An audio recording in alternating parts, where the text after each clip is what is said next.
हरे कृष्णा। चलिए आज की कहानी शुरू करते हैं। आज की कहानी का शीर्षक है विभीषण प्रभु श्री राम जी की शरण में।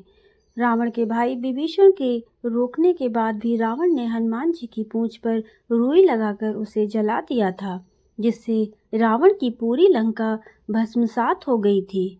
उस भयंकर आग से केवल रावण के भाई विभीषण का भवन ही बच गया था, क्योंकि विभीषण धर्मनिष्ठ और नीतिवान थे। भले ही वे राक्षस कुल में जन्मे थे, परंतु वे सदाचारी और धर्म के नियमों का पालन करते थे। रावण के साथ युद्ध करने प्रभु श्री राम जी वानर सेना के साथ लंका पहुंचे। तब विभीषण ने रावण को धर्म के अनुसार आचरण कर माता सीता को मुक्त करने के लिए कहा, परंतु अधर्मी रावण ने विभीषण का कहना न मानकर उसका अपमान ही किया। रावण से अपमानित होकर विभीषण जी दुखी हो गए। वह शीघ्रता से अपने 4 अति पराक्रमी साथियों के साथ आकाश मार्ग से उस स्थान पर पहुंचे जहां लक्ष्मण सहित प्रभु श्री राम जी थे। बुद्धिमान महापुरुष विभीषण ने आकाश में ही स्थित रहकर सुग्रीव तथा अन्य वानरों की ओर देखते हुए नम्रतापूर्वक कहा, हे वानर राज, मैं लंका के राजा रावण का छोटा भाई विभीषण हूँ। मैं रावण के उस कुकृत्य से सहमत नहीं हूँ जो उसने सीता जी का हरण करके किया है।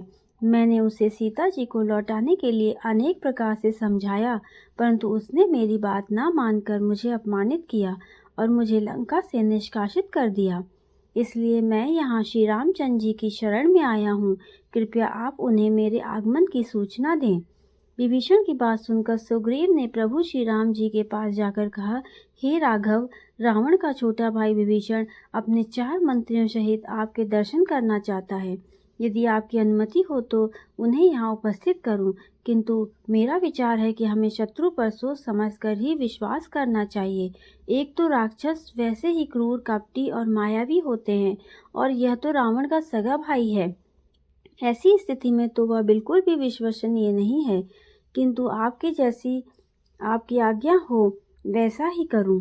सुग्रीव के तर्क सुनकर प्रभु श्री राम जी बोले, हे वानर राज, आपकी बात सर्वथा युक्ति संगत और हमारे हित में है, परंतु राजाओं के 2 शत्रु होते हैं, एक तो उनके कुल के व्यक्ति और दूसरे उनके राज्य के सीमा के निकट शासन करने वाले अर्थात पड़ोसी शासक। ये दोनों उस समय किसी राज्य पर आक्रमण करते हैं जब राजा किसी व्यसन अथवा विपत्ति में फंसा हुआ होता है। विभीषण अपने भाई को विपत्ति में पड़ा देखकर हमारे पास आया है।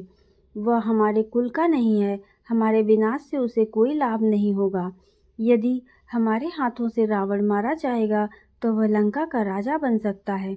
इसलिए यदि वह हमारी शरण में आता है तो हमें उसे स्वीकार कर लेना चाहिए। शरणागत की रक्षा न करने से बड़ा पाप लगता है, इसलिए शरण आए विभीषण को अभय प्रदान करना ही उचित है। इसलिए आप उसे मेरे पास ले आओ।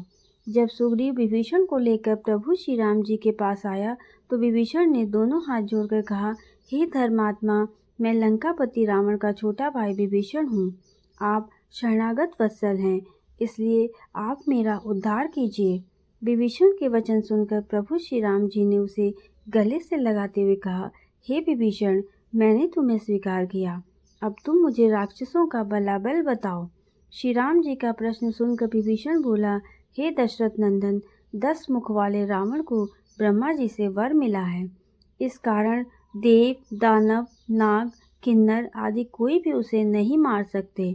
उसका छोटा भाई कुंभकर्ण पराक्रमी, शूरवीर तथा तेजस्वी है। उसके सेनापति प्रहस्त ने कैलाश पर्वत पर दुर्दमनीय मणिभद्र को पराजित किया था। रावण के पुत्र मेघनाथ ने तो इंद्र को परास्त किया था।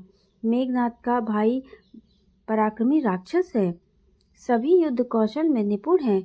यह सुनकर श्री राम जी बोले, हे विभीषण, यह सब मैं जानता हूँ।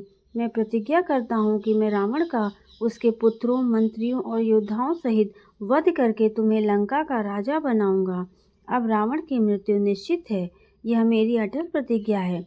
श्री रामचंद्र जी की प्रतिज्ञा सुनकर विभीषण ने उनके चरण स्पर्श किया और कहा, हे राघव, मैं भी आपके चरणों की शपथ लेकर प्रतिज्ञा करती हूँ कि मैं रावण को उसके वीर योद्धाओं सहित मारने में आपकी सहायता करूँगा। विभीषण की प्रतिज्ञा सुनकर प्रभु श्री रामचंद्र जी ने भ्राता लक्ष्मण से समुद्र का जल मंगवाया उस जल से विभीषण का अभिषेक किया और संपूर्ण सेना में घोषणा करा दी कि आज से महात्मा विभीषण लंका के राजा हुए। तो हमारी कहानी यहीं पे समाप्त होती है और मैं आशा करती हूँ कि आपको ये कहानी अच्छी लगी होगी। अगर आपको ये कहानी अच्छी लगी है तो हमारे चैनल को लाइक करें, शेयर करें, सब्सक्राइब करें और कमेंट बॉक्स में ज़रूर बताएं कि आगे आप और कौन सी कहानी सुनना चाहते हैं। तब तक के लिए हरे कृष्णा, राधे राधे।